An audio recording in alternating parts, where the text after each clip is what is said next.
मेरे परमात्मा इन गोपांगनाओं के साथ रास करते हैं, क्योंकि वही जीव का जीना, उसी जीव का जीना सार्थक है जो परमात्मा के रास में जिसकी हाजिरी लगती है।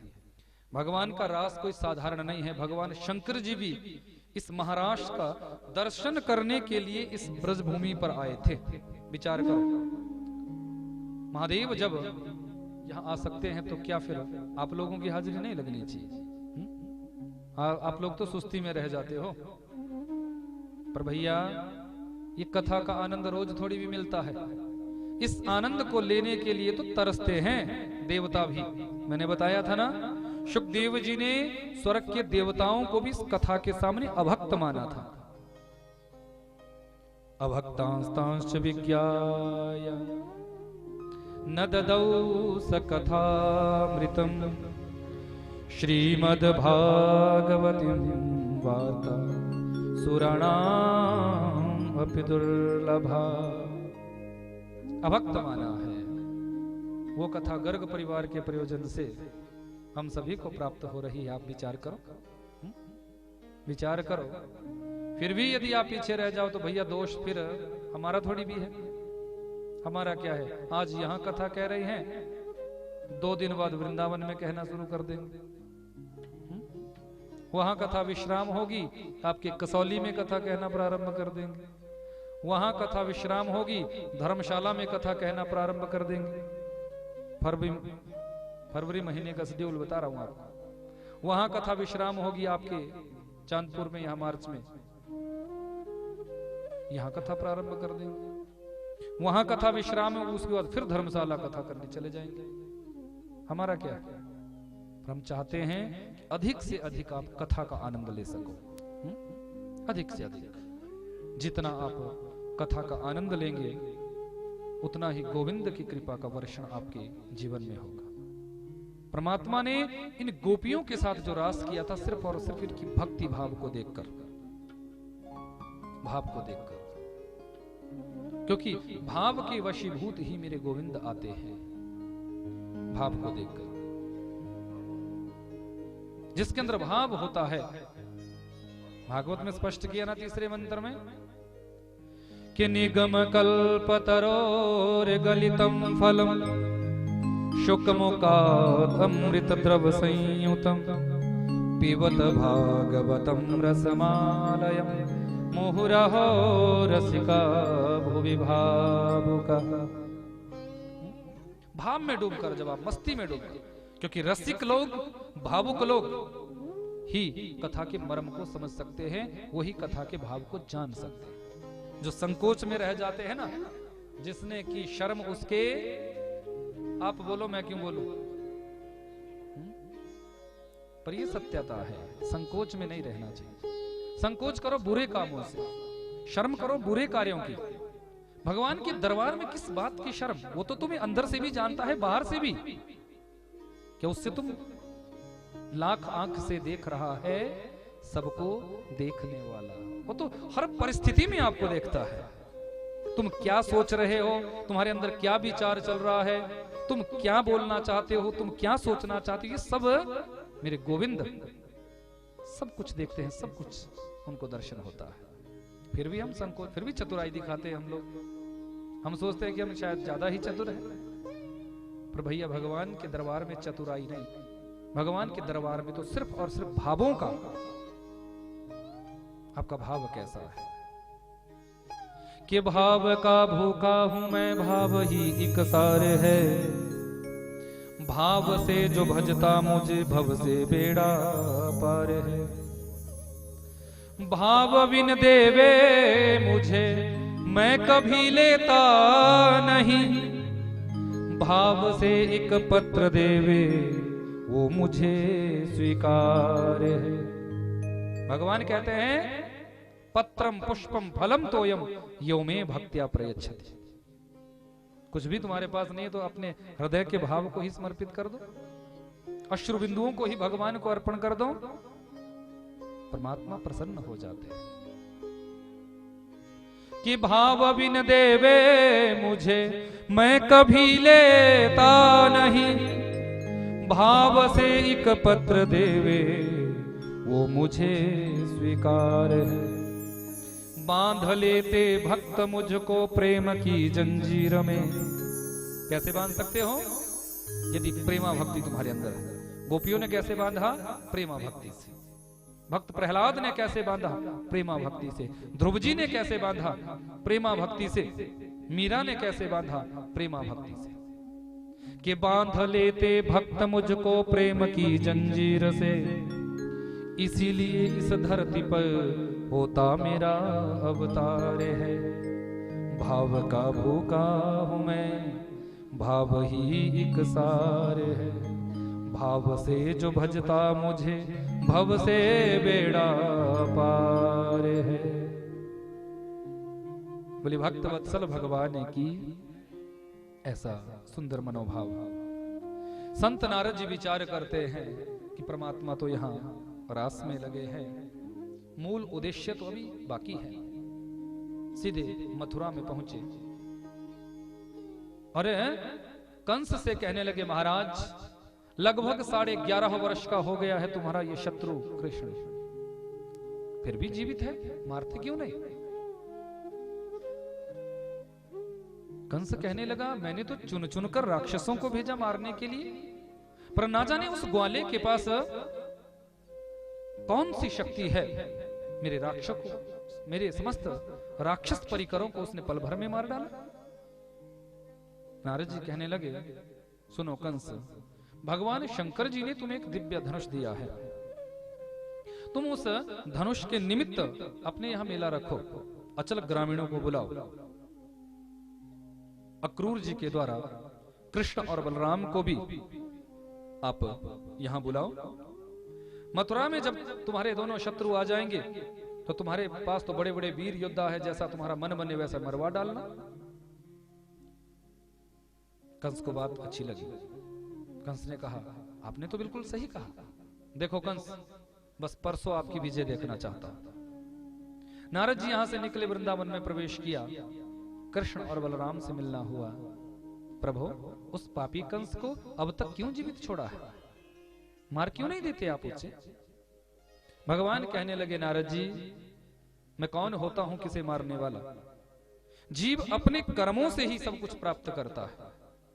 कि कर्मणा जायते जंतु कर्मणैव विलीयते, सुखम दुखम भयम क्षेमम कर्मणैवा विपद्यते। जीव जैसा कर्म करता है वैसा उसे फल मिलता है। अच्छा कर्म करेगा तो सुख मिलेगा, बुरा कर्म करेगा तो दुख मिलेगा।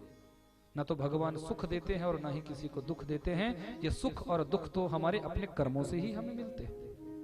हम किसी को दोष नहीं दे सकते, अपने कर्मों की उपज होती है ये, अपने कर्मों की गति है ये, जो सुख और दुख बनकर हमारे जीवन में हमारे सामने खड़े होते हैं।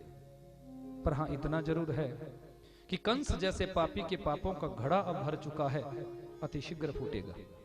प्रभु, बस परसों आपके हाथों मैं कंस का उद्धार देखना चाहता हूं। भगवान मुस्कुराए, नारद जी बड़े विचित्र संत हैं आप। कंस के पास मेरे बारे में और मेरे पास कंस के बारे में। प्रभु, आप तो जानते हैं ना मेरे स्वभाव को, पर मैं जो कुछ भी करना चाहता हूं या करता हूं सब जनमानस के कल्याण के लिए ही तो करता हूं। जाओ नारद जी, आपकी इच्छा पूरी होगी और मैं अति शीघ्र कंस का उद्धार करूंगा। यहां रात्रि में कंस ने अक्रूर जी को बुलाया।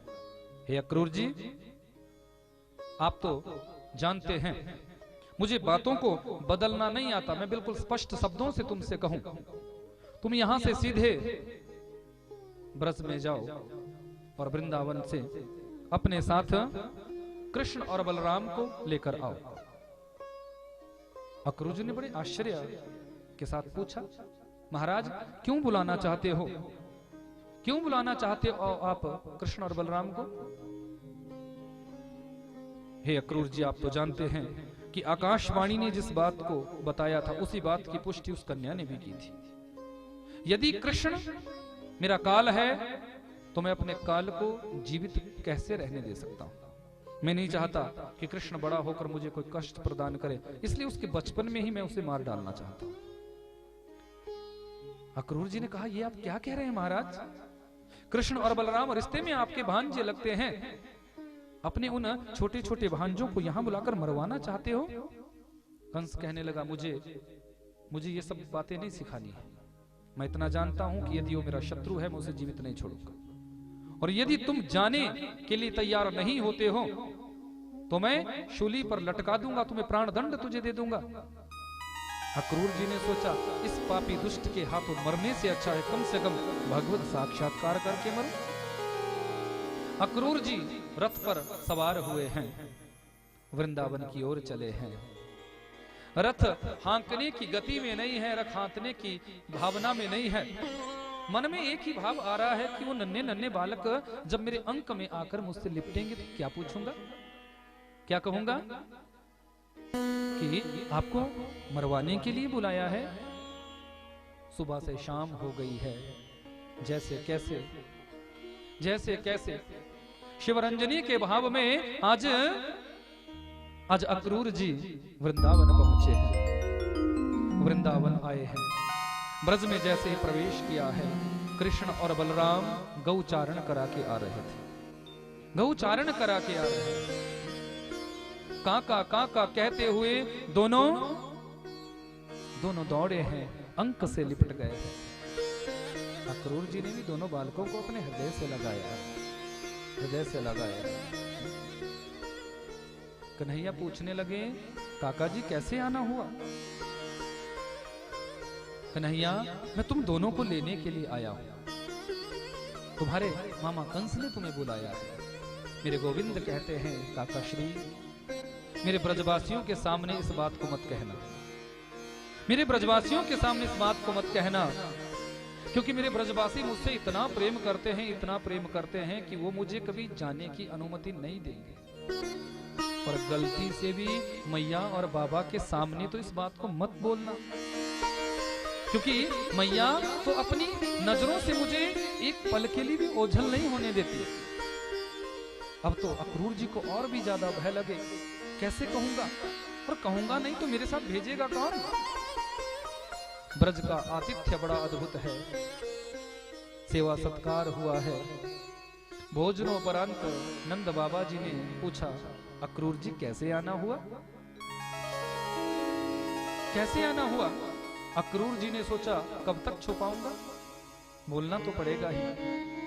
यहां नंद रानी भोजन करने बैठी है, भोजन का पहला निवाला हाथों में लिया है, निवाला होंठों तक गया है, पर जैसे ही अक्रूर जी ने कहा कि मैं कृष्ण और बलराम को ले जाने के लिए आया हूं, हाथों से निवाला छूट पड़ा, नीचे गिर पड़ा। मैया बाहर दौड़ी है, यदि किसी को मेरे प्राण चाहिए तो मैं दे दूंगी, यदि मेरा महल संपत्ति वैभव किसी को चाहिए तो मुझसे ले जाए, पर मेरे कन्हैया को ले जाने की बात न कर। मैं अपने कन्हैया को अपनी नजरों से ओझल नहीं कर सकती, अपनी नजरों से दूर नहीं भेज सकती। माँ का हृदय है, कितनी करुणा होती है माँ के हृदय में, कितना ममत्व होता है, कितना वात्सल्य भाव होता है। माँ की आंखों से पनारे बहने लगी है, आंखों से पनारे बह रही है। मेरे कन्हैया को ले जाने की बात मत करो। हे अक्रूर जी, आप तो करूर बनकर आए हैं, जो आज मेरे कन्हैया को ले जाने की बात कर रहे हैं। पूरे ब्रजमंडल में शब्द फैला है, कोई परदेसी आया है, कल कन्हैया को ले जाने वाला है, कल कन्हैया को अपने साथ ले जाने की बात कर रहा है। जैसे ही ब्रजमंडल में ये करुण करंदन, ये करुण की लहर फैली, गऊओं ने घास खाना बंद कर दिया, बछड़ों ने दूध पीना छोड़ दिया, पक्षियों ने कलरव करना छोड़ दिया, भंवरों ने गुंजन करना छोड़ दिया है। आज किसी भी ब्रजवासी के यहाँ भोजन नहीं बना है, किसी के यहाँ का चूल्हा नहीं जला है, सबके मन में बस एक ही भाव है कि कन्हैया को ले जाने के लिए कोई परदेसी आया है।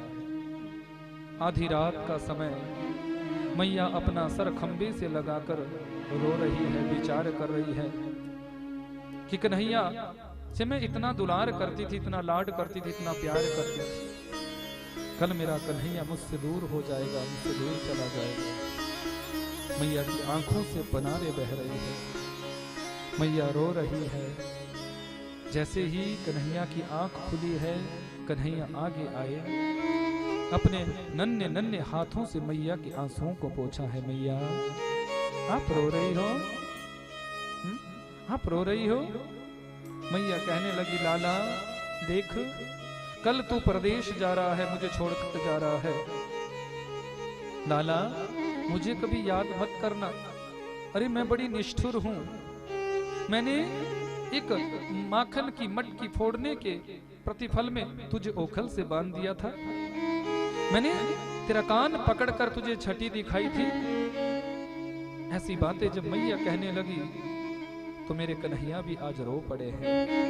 मैया आप कह रही है कि मैं आपको याद ना करूं, पर मैं ये सत्य कहता हूं, आपने जो प्रेम मुझे दिया है, जो वात्सल्य आपने दिया है, जो ममत्व आपने दिया है, उस प्रेम का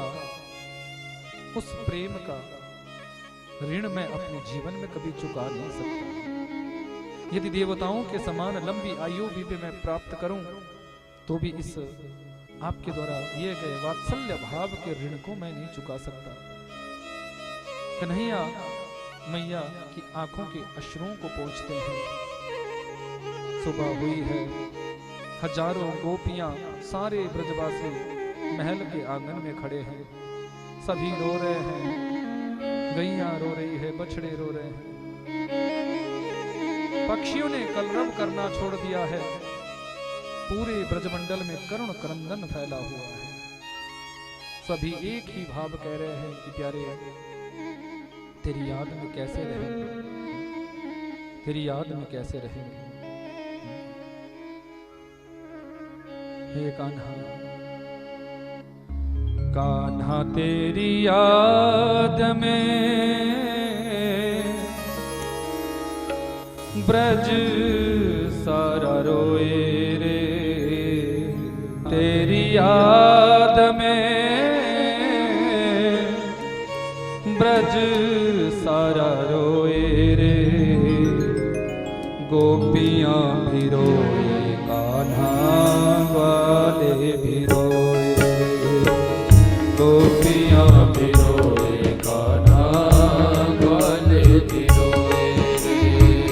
कान्हा तेरी याद में ब्रज सारा रोए रे, कान्हा तेरी याद में ब्रज सारा रोए रे, कान्हा तेरी याद में ब्रज सारा रोए रे, कान्हा तेरी याद में ब्रज सारा रोए रे, गोपियां भी रोए, कान्हा वाले भी रोए, गोपियां भी रोए, कान्हा वाले भी रोए।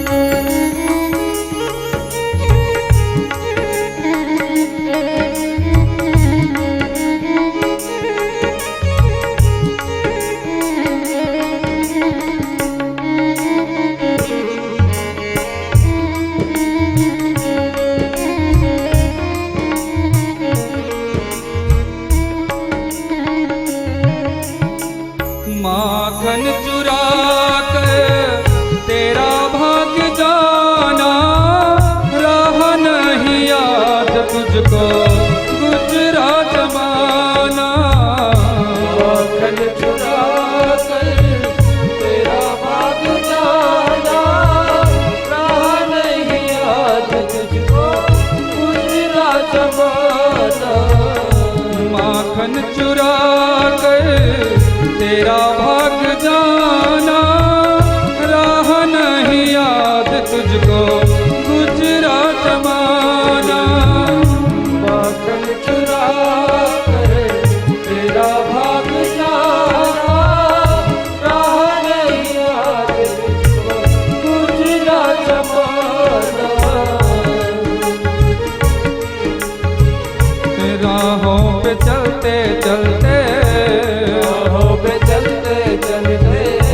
राहों पे चलते चलते, राहों पे चलते चलते तुम भी तो रोए रे, गोपियाँ भी रोए, कान्हा वाले भी रोए, गोपियाँ भी रोए, कान्हा वाले भी रोए।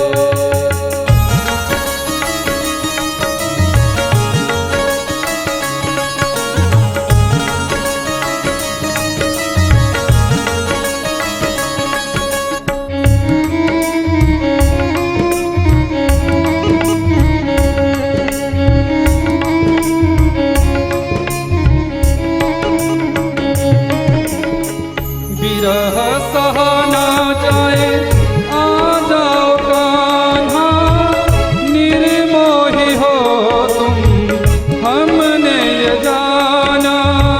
विरह सहा ना जाए, आ जाओ कान्हा, निर्मोही हो तुम, हमने ये जाना। विरह सहा ना जाए, आ जाओ कान्हा, निर्मोही हो तुम, हमने ये जाना। विरह सहा ना जाए, आ जाओ कान्हा, निर्मोही हो तुम, हमने ये जाना।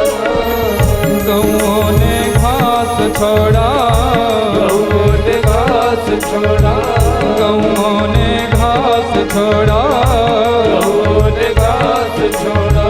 रोती जाए रे, तुम भी तो रोए कान्हा, तुम भी तो रोए, तुम भी तो रोए कान्हा, तुम भी तो रोए।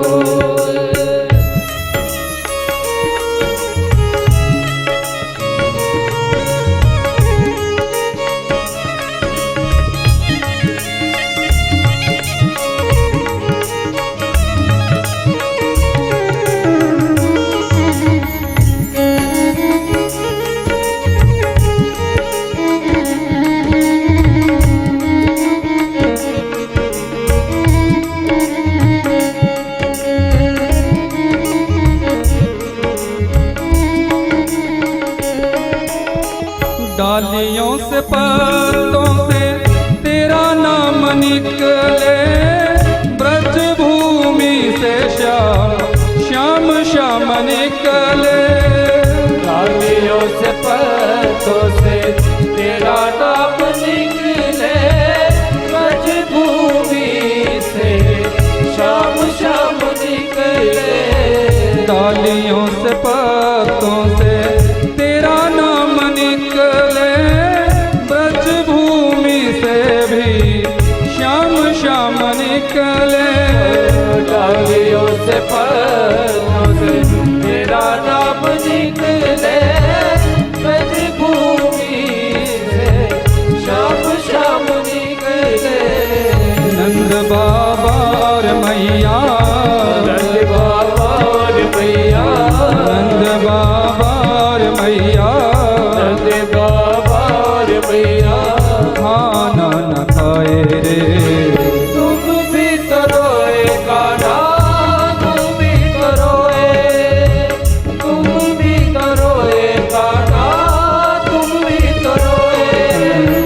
कान्हा तेरी याद में ब्रज सारा रोए रे, कान्हा तेरी याद में ब्रज सारा रोए, कान्हा तेरी याद में ब्रज सारा रोए रे। कान्हा तेरी याद में ब्रज सारा रोए।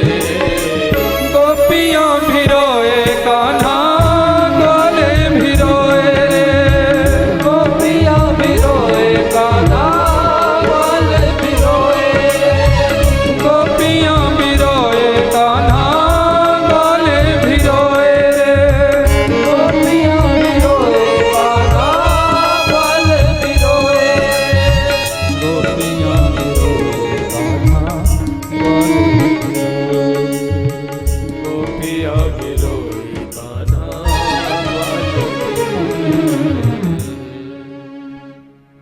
रथ थोड़ा सा आगे चला है, अंदर से मैया दौड़ती हुई आई है, मेरे लाल को कोई रोको, मेरे कन्हैया को कोई रोको। कृष्ण और बलराम रथ से नीचे कूद पड़े हैं, मैया मैया कहते हुए मैया की ओर दौड़े हैं। दोनों बालकों को मैया ने अंक में भर लिया है, अपने अश्रु बिंदुओं से दोनों के शीश को भिगो डाला है। बार बार मैया हृदय से लगाती है, मुख चूमती है, मुख देखती है। बार बार मैया कहने लगी, लाला देख, मथुरा में जाकर मेरी याद मत करना, अपने उद्देश्य को पूरा करना, बिल्कुल भी मेरी याद मत करना और जल्दी आना। कन्हैया कहते हैं, मैया बस परसों आ जाऊंगा। मैया जानती है कि मेरा कन्हैया जल्दी आने वाला नहीं है। अपने हृदय को जैसे कैसे ढांढस बंधाती है, जैसे कैसे अपने आप को समझाने का प्रयास करती है। रथ आगे बढ़ा, गोपियां करुण क्रंदन करती हुई आगे दौड़ी। मेरे गोविंद रथ से नीचे उतरे, समस्त गोपियों को समझाने का प्रयास किया। अपनी वेणु को, अपनी बांसुरी को लकुटी से निकाला है, किशोरी जी की आंखों में दिया। शायद आज मेरे गोविंद समझाना चाहते हैं, हे किशोरी जी आप तो जानती हैं, यदि जाऊंगा नहीं तो उद्देश्य पूरा कैसे होगा, कार्य पूरा कैसे होगा। पर ये मेरी वेणु वृंदावन में इसका वादन हुआ है, ये वृंदावन में ही बजी है। इस वेणु को अपने पास रखना, आप सभी को ऐसा लगेगा कि मैं तुम्हारे साथ ही हूं। मेरे गोविंद रथ पर आरूढ़ होकर निकले हैं। सारे ब्रजवासी रुदन करते हुए विदाई दे रहे हैं, आंखों से पनारे हैं सारे ब्रजवासियों के। मानो पूरा ब्रज आज एक ही बात कह रहा हो कि कन्हैया आपके बिना इस ब्रज का कोई आधार नहीं। ये ब्रज सूना है, ये ब्रजवासी सुने हैं, ये ब्रज की गोपियां आपके बिना अधूरी है। सारे ब्रजवासियों ने विदाई दी है।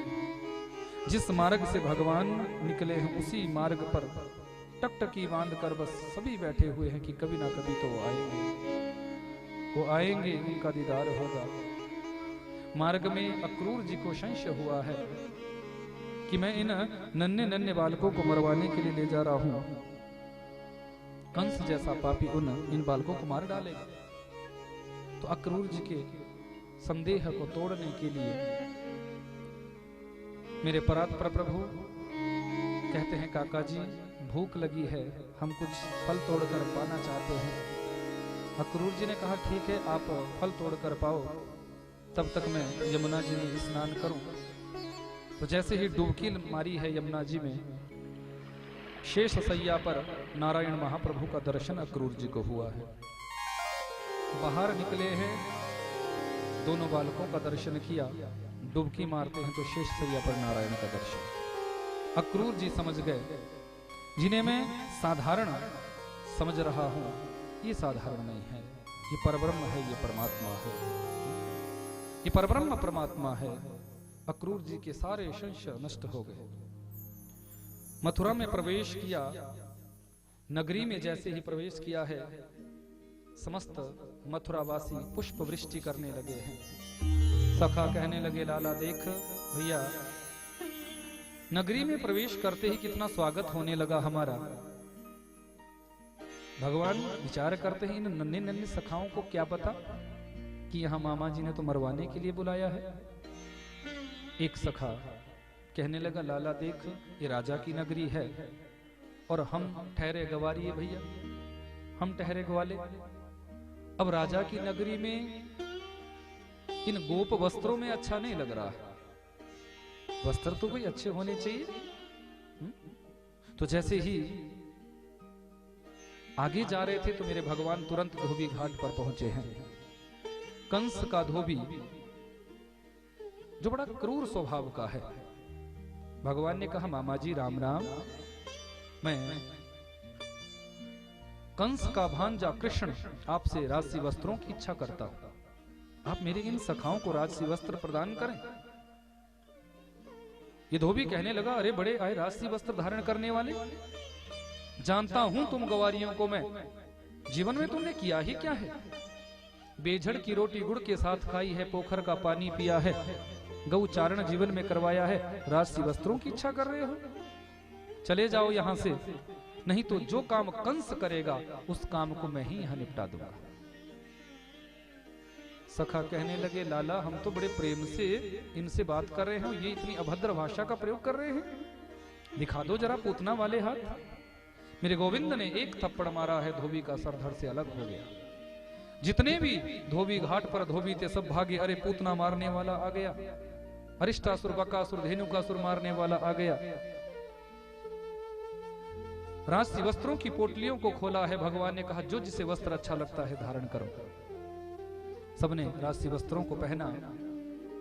अब वस्त्र है 15.5 हाथ लंबे और सखा है 3.5 हाथ के। अब झाड़ू का काम भी ये वस्त्र ही कर रहे हैं।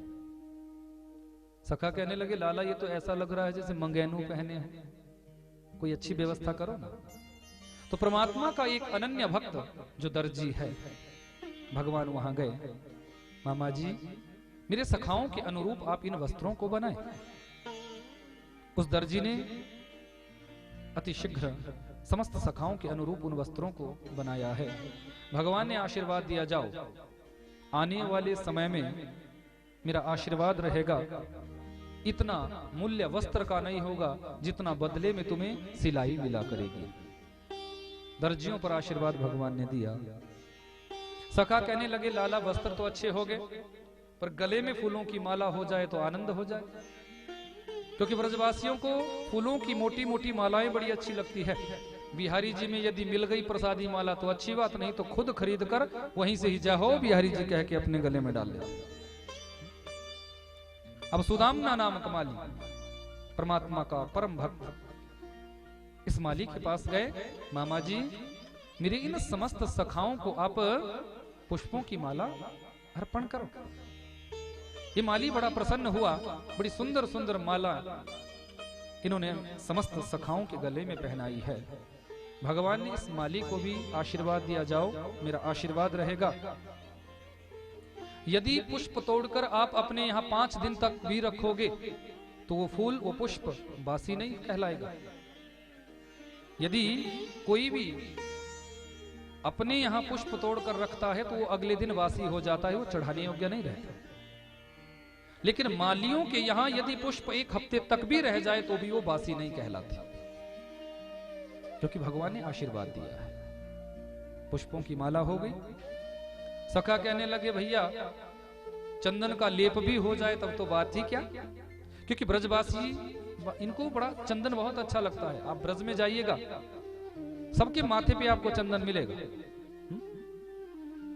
तो भगवान जा रहे थे, सामने से एक कुरूपणी स्त्री जिसके हाथों में चंदन का कटोरा है, बहुत लंबा इसने घूंघट निकाला हुआ है।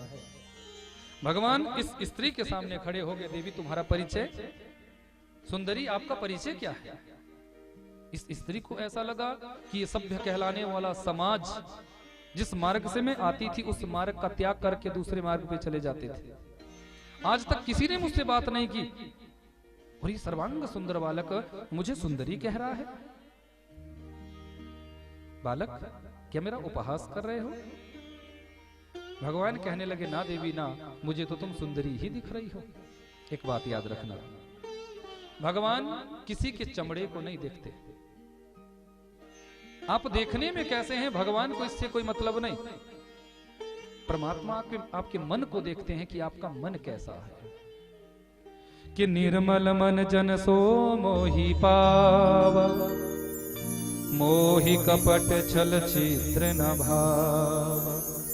भगवान आपके अंतःकरण को देखते हैं। मनः संधार ये धिया, मन से आप कैसे हैं, आपके विचार कैसे हैं, आपकी भाव कैसे है, भगवान ये देखते हैं। भगवान ने कहा, देवी मुझे तो आप सुंदरी ही दिख रही है। उसने अपना परिचय दिया, हे सर्वांग सुंदर महाप्रभु, मेरा नाम सैरेंद्री है, मैं कंस की दासी हूं, रोज कंस को चंदन का लेप करने जाती हूं। एक बात कहूं, हम आप एक टीका लगाने में भी संकोच कर जाते हैं। माथे पे एक टीका लगाने में भी हमें संकोच लगता है, पर कंस जैसा पापी भी अपने माथे पे रोज चंदन का लेप करता है।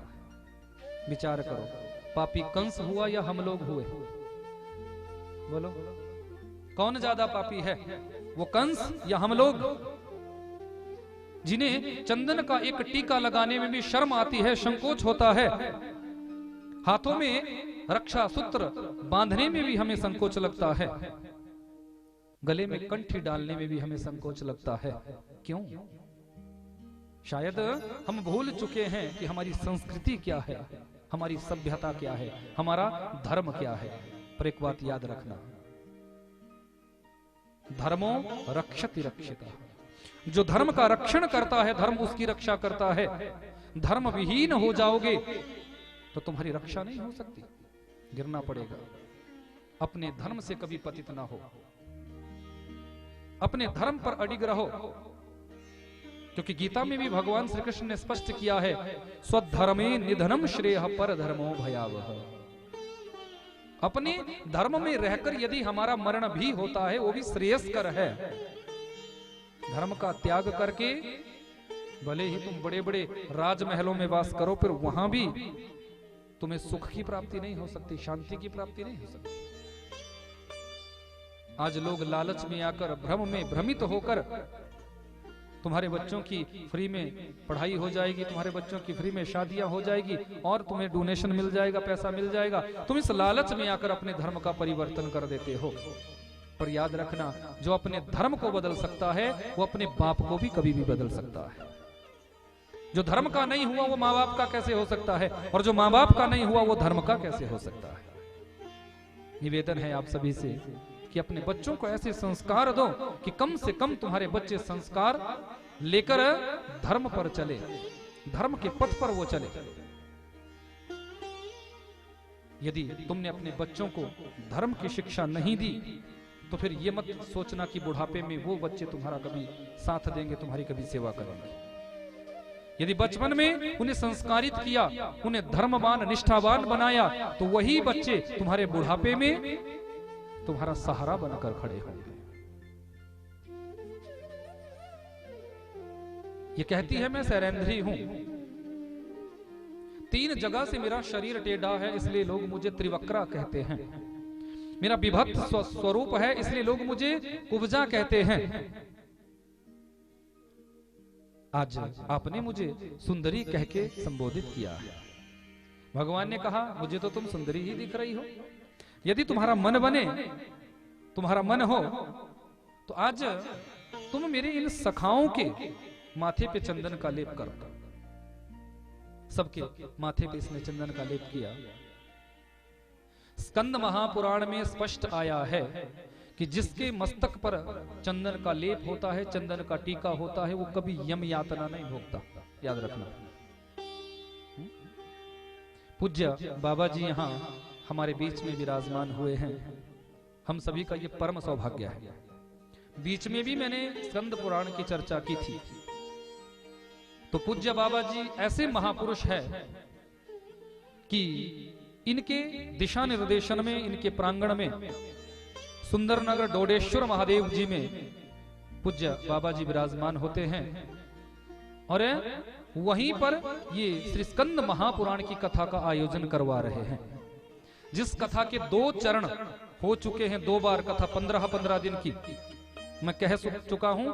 अब इस बारी 3रा चरण पूज्य बाबा जी के आशीर्वाद से पुनः 15 दिनों की वो कथा, एक पाक्षिक वो कथा पूज्य बाबा जी के सानिध्य में हम सुंदर नगर कहेंगे। आप सभी वहां आ सकते हैं, आनंद ले सकते हैं।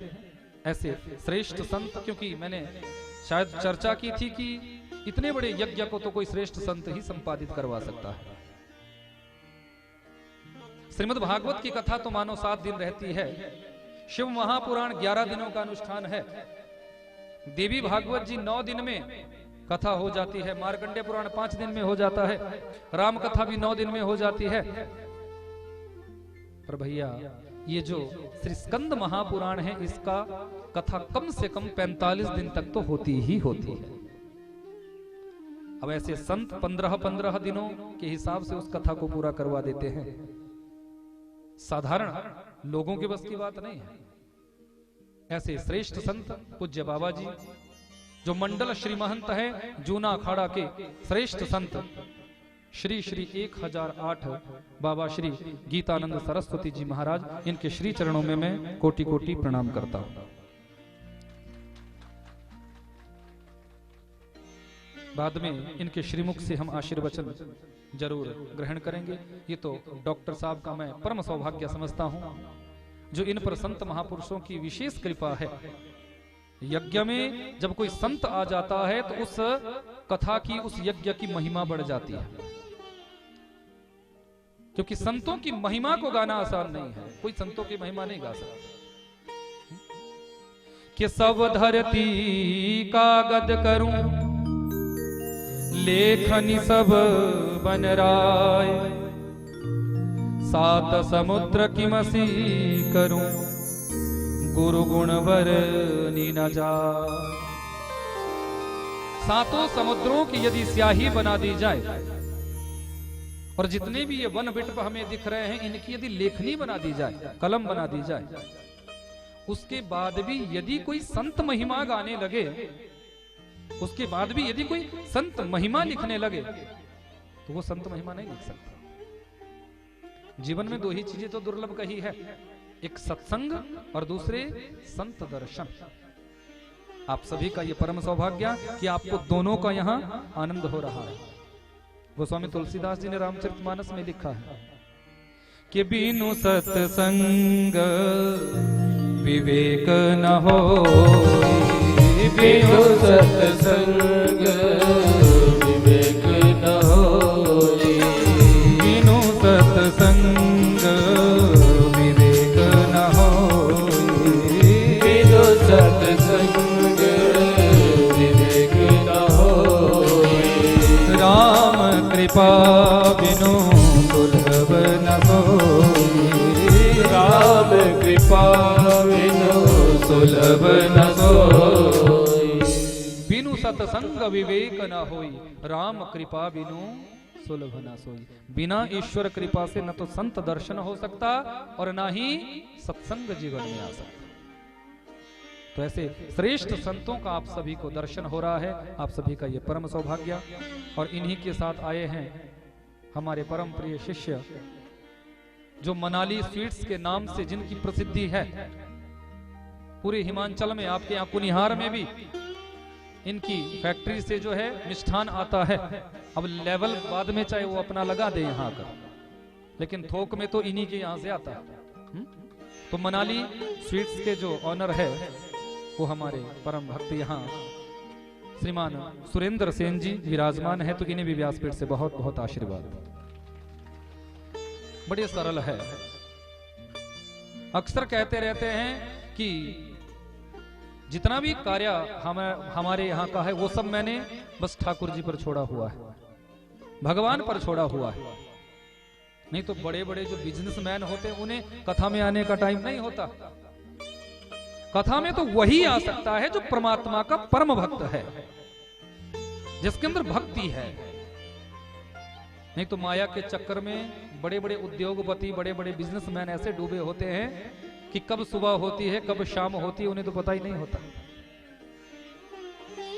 पर भैया सच्चा शहंशाह तो कोई ऐसा विरला ही हो सकता है जो अपने कार्य के साथ साथ भी भगवत चर्चा, भगवत भक्ति में डूबता है।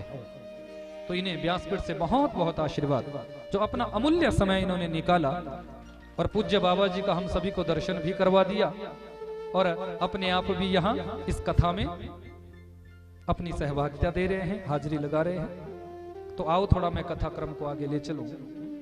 भक्त वत्सल भगवान की, बांके बिहारी लाल की, नंद नंदन सरकार की। कुबलया पीड़ हाथी को छोड़ा गया है। जिस मार्ग से कृष्ण और बलराम आ रहे थे उसी मार्ग में इस हाथी को छोड़ा।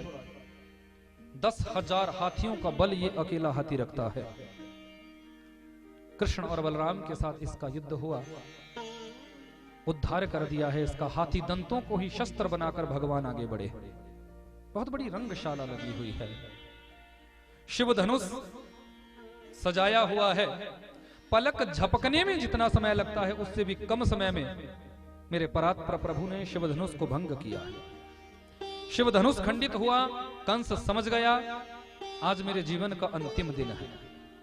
अरे चाणूर, अरे मुष्टिक, मेरी रक्षा करो, मेरी रक्षा करो। दोनों योद्धा टूट पड़े हैं कृष्ण और बलराम के ऊपर। देखते ही देखते चाणूर और मुष्टिक का उद्धार मेरे बाल कृष्ण और दाऊदयाल कर देते हैं। बोले बाल कृष्ण लाल की। भगवान ने एक छलांग भरी, कंस के सिंहासन के सामने हल्का सा धक्का दिया, कंस का मुकुट नीचे गिर गया। केश पकड़ लिए, जैसे ही केशों से पकड़ा है कंस भयभीत हुआ। अरे कन्हैया छोड़, अरे कन्हैया छोड़, अरे लाला छोड़। मेरे गोविंद बोल पड़े मामा जी हम पे तो पकड़ना ही आवे, छोड़ना नहीं, अब तो आपको ठिकाने लगा कर ही छोड़ूंगा। 11 वर्ष 56 दिन के हैं मेरे कन्हैया, लेकिन जितने भी यहाँ बड़े बड़े वीर योद्धा बैठे हुए सबको ऐसा लग रहा है मानो बहुत बड़ा वीर आज इस कंस की सभा में आया है। कंस कहता है लाला बड़ी बड़ी वेदना हो रही है, बड़ी पीड़ा हो रही है, छोड़। गोविंद कहते हैं कंस आज वेदना हो रही है, आज पीड़ा हो रही है।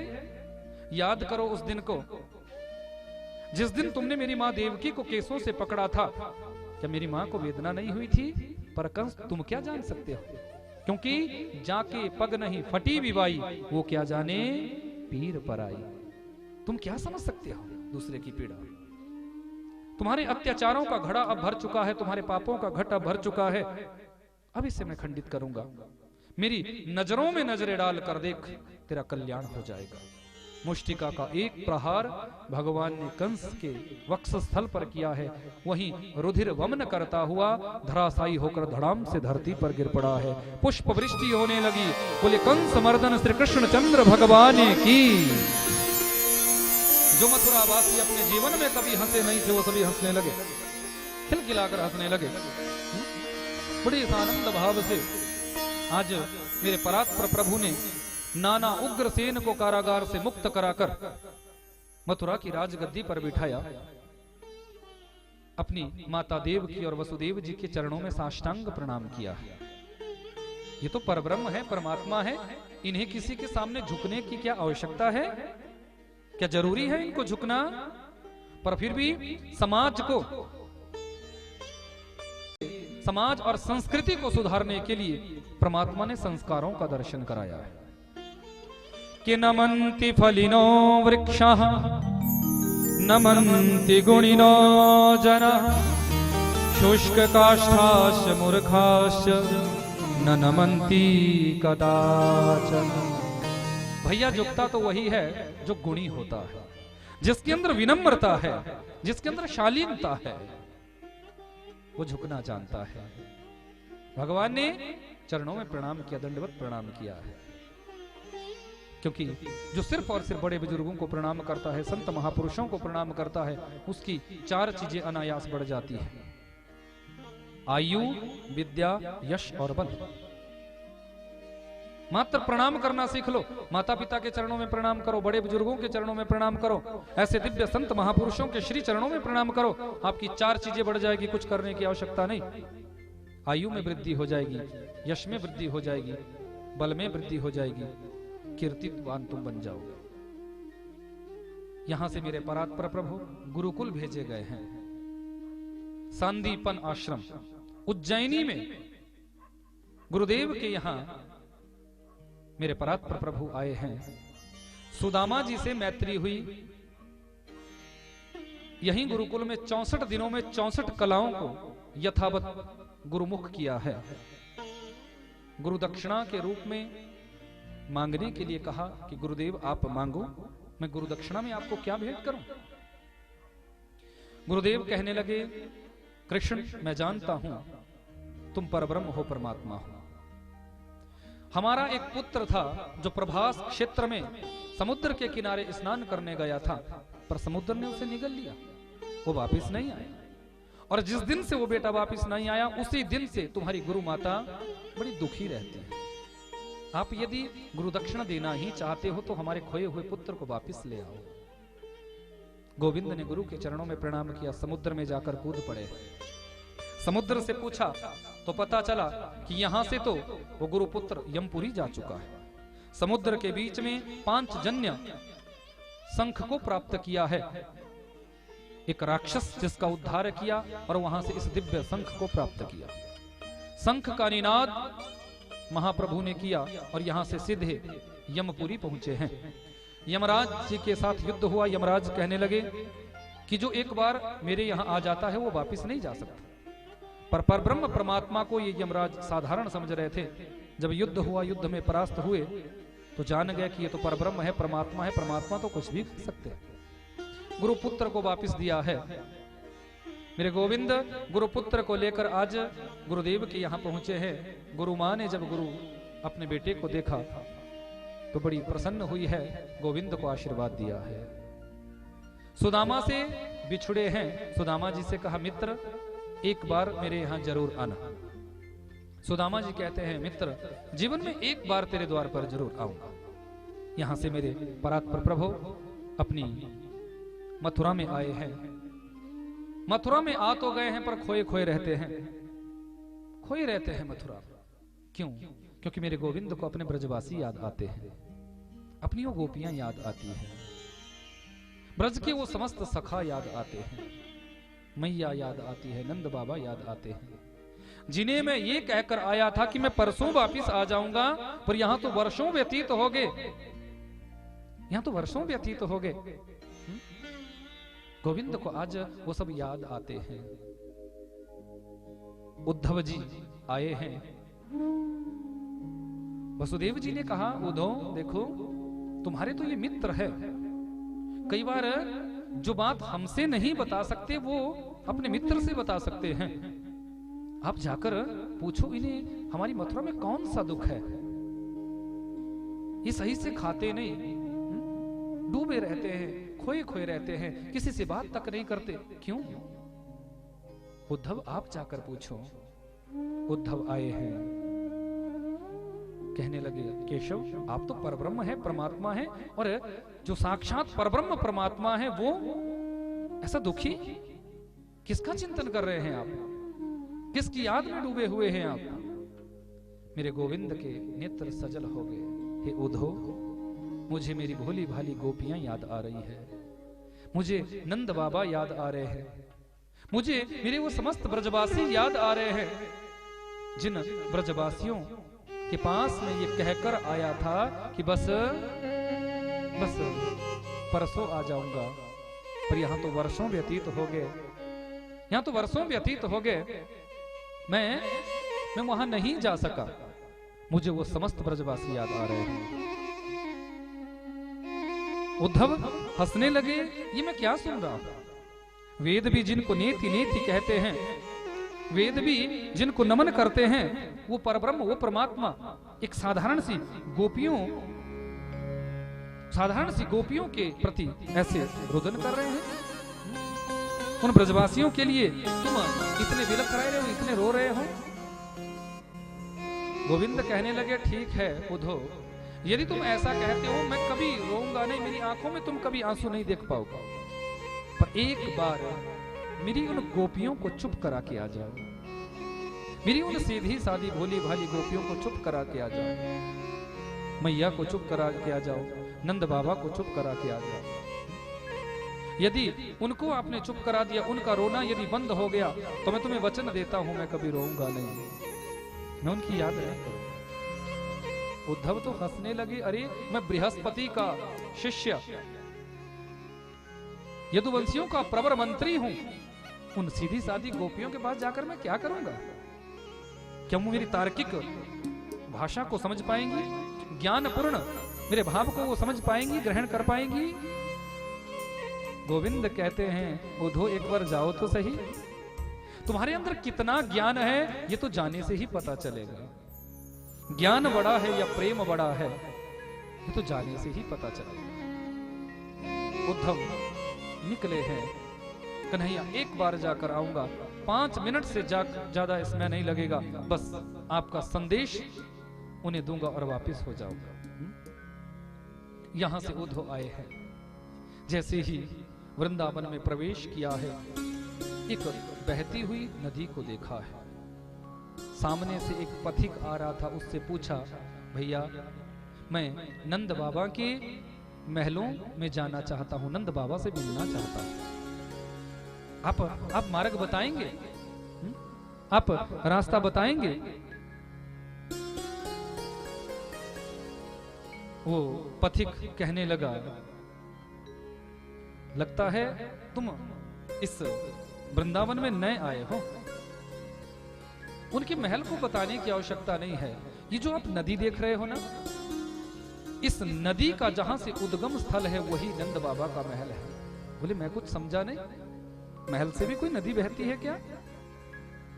वो व्यक्ति कहने लगा, वो पथिक कहने लगा, ये नदी नहीं है, मैया यशोदा की आंखों की आंसू, नंद बाबा की आंखों के आंसू ही नदी बहकर यहाँ आ रही है, नदी बनकर बह रहे हैं। ज्ञान की पहली सीढ़ी खिसक गई। क्या कोई इतना भी प्रेम कर सकता है कि जिनकी आंखों से अश्रुपात हो रहा है और उसने नदी का रूप ले लिया हो? ज्ञान की सीढ़ी खिसकने लगी है। महलों में पहुंचे हैं, महल पूर्ण शांत है। जहां कभी किलकारियों से जो महल गूंज उठता था, आनंद ही आनंद जिस महल में कभी होता था, वो महल का हर एक कोना आज परम शांत है। सामने खंबे से सर लगाए मैया यशोदा बैठी है, आंखों से अश्रुपात हो रहा है। उद्धव जी गए हैं, मैया मैं कृष्ण का मित्र उद्धव आपको प्रणाम करता हूं। मैया कहने लगी, धीरे बोलो, धीरे कहो, धीरे कहो, अभी अभी मैंने अपने कन्हैया को पलना में सुलाया है, वो जाग जाएगा, जोर से बोलोगे तो उसकी नींद टूट जाएगी, धीरे कहो, धीरे कहो। उद्धव जी कहते हैं, मैया क्या कह रही हो आप? आपके कन्हैया को यहाँ से गए हुए वर्षों व्यतीत हो गए, आप कहती है कि मैंने अभी अभी सुलाया है। मैया ने हाथ पकड़ा, देखना चाहते हो? पलना के समीप उद्धव को लेकर गई है। जैसे ही खाली पल्ले को देखा है, धड़ाम से गिर पड़ी है। उद्धव तुम बिल्कुल ठीक कह रहे हो, मेरा लाला तो वर्षों पहले हमें छोड़कर जा चुका है, पलना तो अब बस खाली है, पलना तो खाली है। उद्धव का ज्ञान छोटा पड़ रहा है, ज्ञान की सीढ़ियां खिसक रही है। उद्धव जी का मन हुआ कि उन गोपियों से मिलूं जिन गोपियों की चर्चा गोविंद करते थे। गोपियों के पास जाना चाह रहे हैं। यमुना जी के किनारे सारी गोपियां हैं, बीच में किशोरी जी बैठी है। उद्धव जी ने एक वृक्ष की ओट ली है, वहीं से देख रहे हैं। देखूं तो सही इनके बात में क्या बात हो रही है, ये आपस में क्या चर्चा कर रहे हैं, क्या बात हो रही है। उद्धव खड़े हुए हैं, गोपियां अपना अपना स्वप्न सुना रही है। एक गोपी कहती है, किशोरी जी वो निष्ठुर, वो छलिया कल मेरे सपने में आया था, और जैसे ही आया उसने मेरी बाह पकड़ी, मेरा हाथ पकड़ा, जैसे ही मैंने अपना हाथ छुटाना चाहा, आंख खुली, आभास हुआ मैं तो सपने में देख रही हूं। उसको हमें छोड़कर तो वर्षों व्यतीत हो गए हैं। एक गोपी कहती है, किशोरी जी कल मेरे यहाँ आया था, मुझसे माखन मांगा, और जब मैंने माखन देने के लिए मना करी तो जबरदस्ती मेरे हाथों से मटकी छुड़ा ली। जैसे ही हमारे बीच में खींचातानी होने लगी, मेरी आंख खुली और मैं क्या देखती हूँ कि मैं तो सो रही हूँ, मैं तो अकेली हूँ, कन्हैया तो है ही नहीं। गोपियां अपना अपना स्वप्न सुना रही है। एक गोपी कहने लगी, किशोरी जी हम तो रोज आकर आपको सपना सुनाती है, पर आप कभी नहीं सुनाती, क्या आपको सपने नहीं आते?